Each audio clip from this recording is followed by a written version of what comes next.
Thank you, Leo. Thank you, all the officers and directors. And thank you, steel workers, for this warm reception and for all the solidarity you have given to me, my family, and my union in our long fight for justice in Mexico.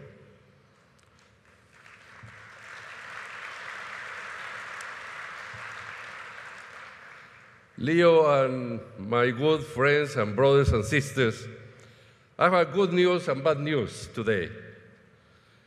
We came to Las Vegas with the best intention to pay for the wall.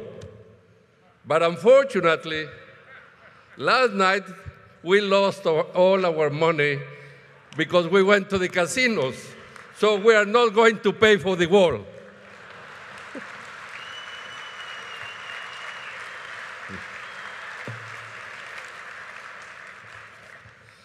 I feel so glad to attend this important convention in person, because the last time I participated directly and personally was 5 years ago. And in the last 3 times I have been connected through teleconferences. But in 2005, when it was the last time I attended the International Convention, we signed a strategic alliance between President Leo Jurado and myself, between both unions, Los Mineros, the Mine, Metal, and Steelworkers Union of Mexico, and the proud and strong United Steelworkers. So I feel very glad about that. But today, it's a special day for me too, because after so many years of political persecution, in which I couldn't see my family, even my grandchildren for more than 5 years. Today, one of my 3 sons is here with his wife, and my three of my grandkids who are present, Alejandro, Valeria, Federico. Thank you. I love you. And along these years, my wife, Oralia, you know her, she had to represent me in many occasions and even to speak in front of you in assemblies, in meetings, in conventions. And she never said no. She has always been beside me on this struggle, and I really appreciate so much the effort of my family that they have done to keep united in this long, tough, and difficult struggle that we have been for the last 10 years, 11 years now.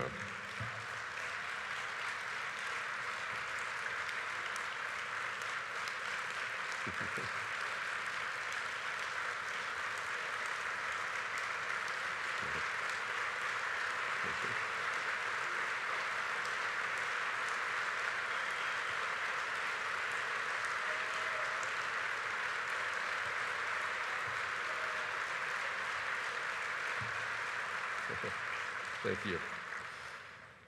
Today, my dear brothers and sisters, 1,000 members of our union are on a strike in the state of Durango since February 15 against the Canadian mining company, Primero Mining. The steel workers are supporting us in that fight. At the same time, 240 steel workers are on a strike in Idaho at ECLA Mining, which has a mine in Mexico that we represent, and our members are supporting you. That's the power of unity and solidarity, sisters and brothers.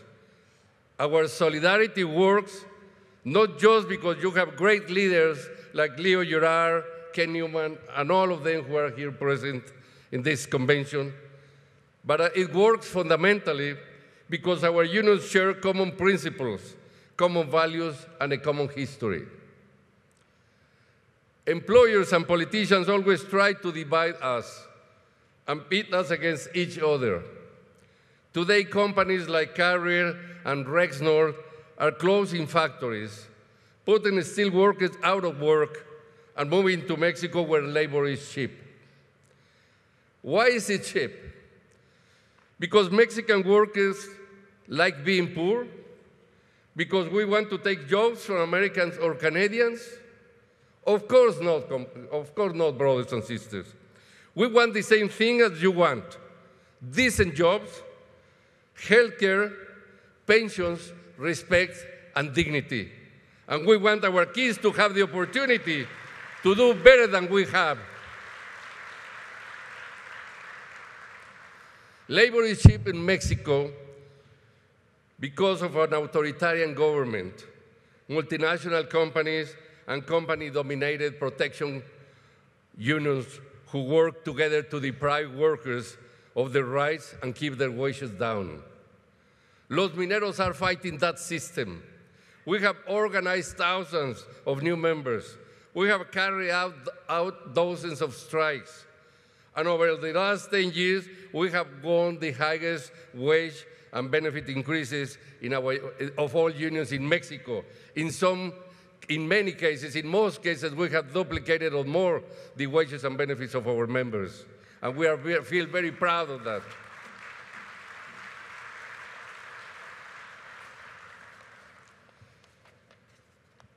That's why the Mexican government and the big companies fear and hate us. That's why they have threatened me with criminal persecution if I go back to Mexico, even though the Supreme Court of Justice have ruled out in my favor. Now, if you remember, 22 years ago, they said that NAFTA was going to fix all those problems, that free trade was going to make all the workers in North America happy. That was a lie, sisters and brothers. I think Leo might say it differently, in a different way. That was bullshit.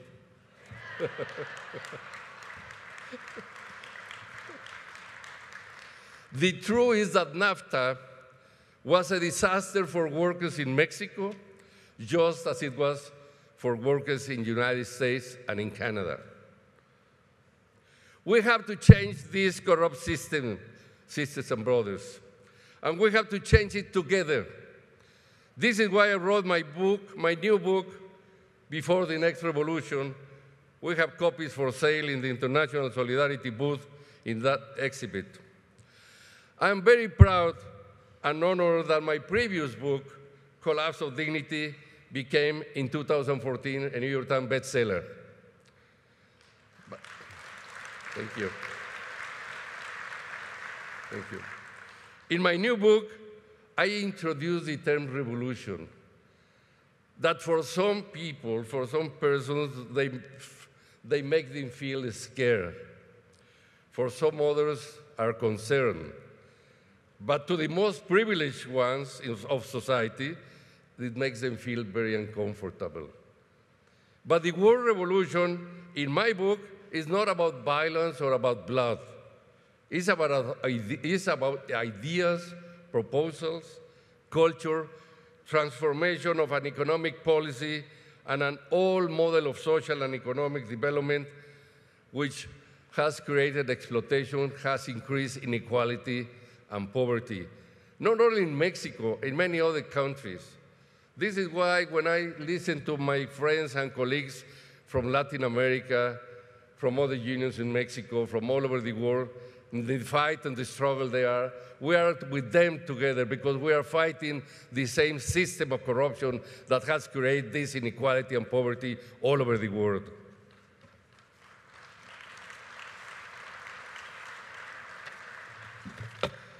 Sisters and brothers, so we have to continue working together and fighting together.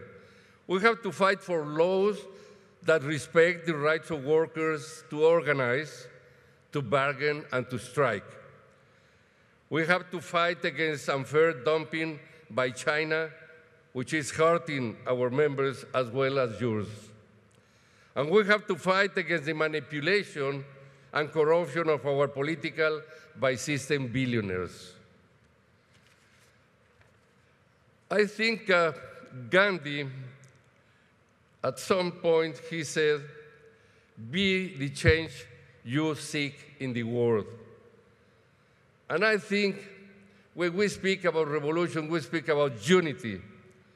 We have been in many ways revolutionaries, and we have to continue leading the changes, and we have to transform each other and continue in solidarity, in loyalty, working together, because we have to stop this system of exploitation and abuses that corruption allows for the most privileged ones.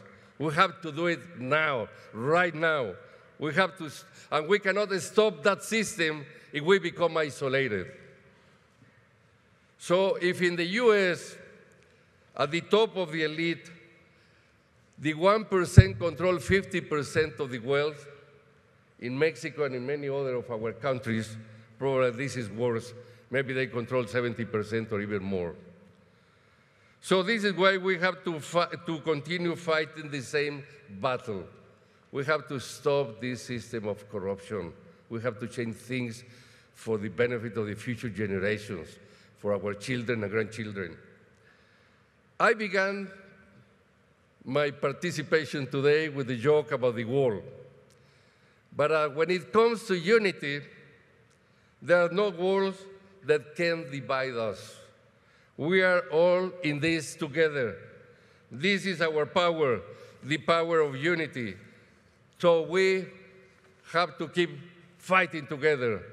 I wish you all the best in this convention.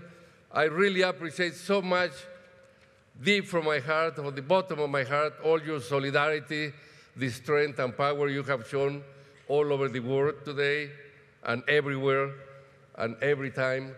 And really, thank you very much on behalf of my family, on behalf of my colleagues from Mexico who are here, my colleagues, some of the members of the National Board, and Juan Linares, José Ángel, Hernández Puente, Jesús Jiménez, to all of them, to my colleagues from Mexico, from all the unions, and to everybody from Latin America and the world together. Thank you very much, brothers and sisters, and I wish you a lot of success in this convention. Thank you, Leo. Thank you, brother.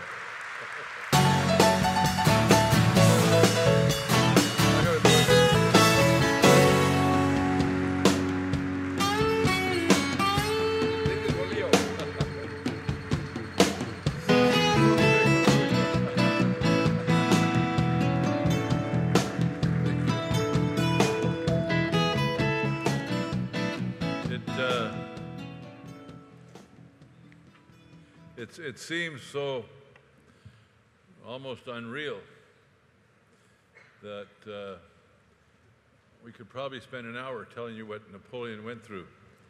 But when Napoleon made reference to his colleagues, there's one individual that I'd just like to acknowledge and ask him if he would stand.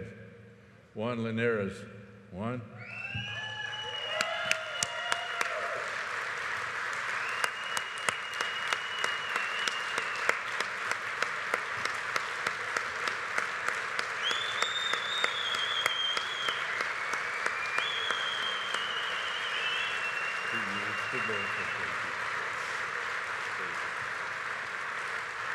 The reason I want him to stand is we saw the opening video about how bad things were for us and our families in the beginning days.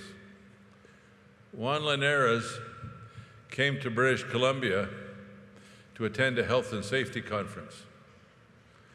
When he flew back from British Columbia and landed in Mexico City, he was arrested by the police and he was put in jail. And he spent 2 years, 2 months, and 22 days in jail. We, the labor movement, took it upon ourselves to put forward a campaign, Free Juan, and we made a pilgrimage on a regular basis where people would go to the jail and bring him money, bring him food, because in the Mexican jail you got to supply your own. We'd bring him food, we'd bring him medicine. He liked smoked salmon, so we'd bring him smoked salmon. He'd share with his other colleagues. It was hopefully BC salmon. And in addition to that, during that time that he was in jail, They offered him millions of dollars if he would tell lies about his union and about his union leader. They told him they'd give him millions of dollars and put him up in a different country. And he said to them, money can't buy my friendship, and money can't destroy my loyalty to my union. How many of us have that kind of courage? So I want to recognize